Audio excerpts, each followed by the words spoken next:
Coucou! Aujourd'hui je vais faire très vite parce qu'il pleut, il y a plein d'averses, donc je vais essayer de ne pas me faire saucer pour faire une vidéo quand même. C'est un petit message qui s'adresse aux futures mamans qui vont bientôt accoucher dans cette période un petit peu bizarre.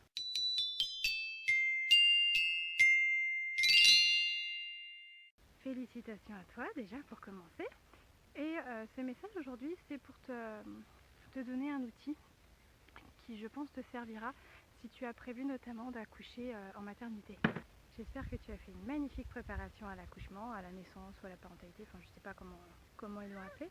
Et surtout j'espère qu'on t'a prévenu ou que tu es renseigné sur un fait, c'est ton arrivée à la maternité. Quand tu arrives à la maternité, tu as vraisemblablement déjà géré une bonne partie des contractions chez toi, dans ton cocon, avec l'entourage que tu souhaites.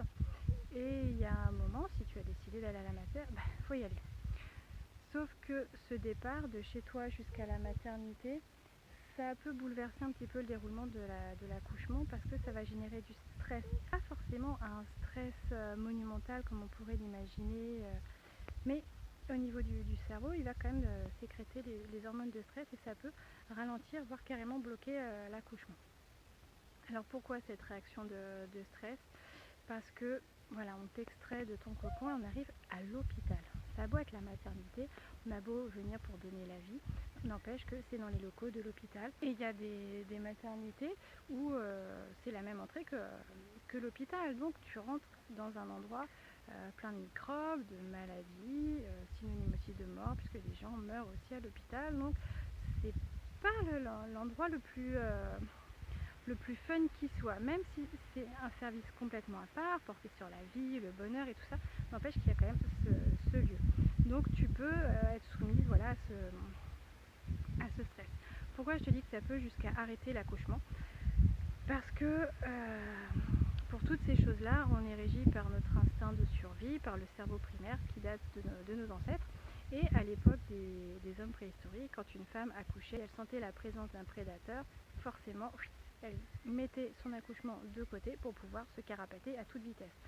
Aujourd'hui, je ne pense pas qu'il y ait de lions qui surgissent au coin de ta rue, même si avec ce confinement, la nature reprend un peu ses droits, mais quand même, il ne faut pas abuser. Mais le cerveau fonctionne quand même de la même façon.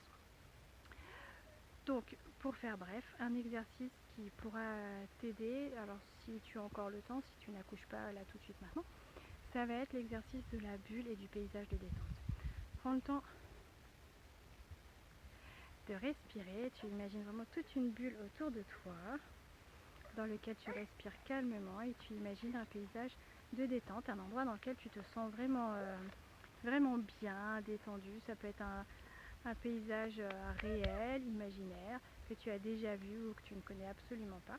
C'est juste, essaye de le ressentir.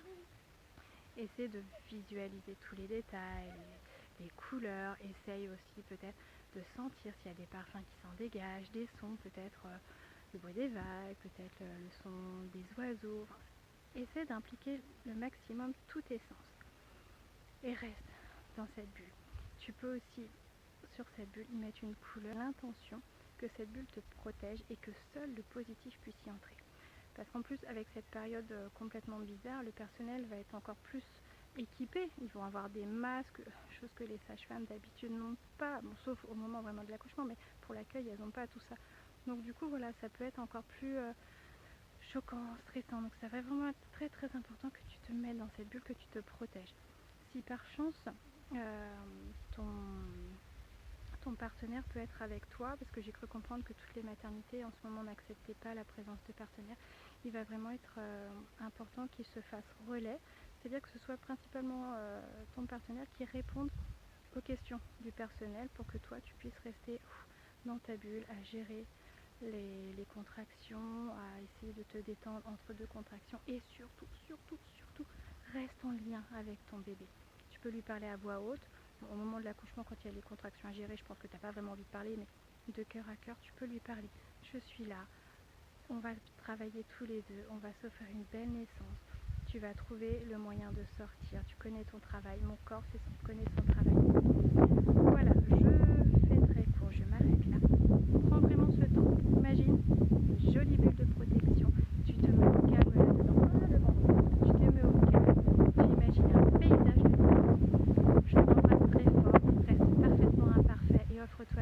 niveau des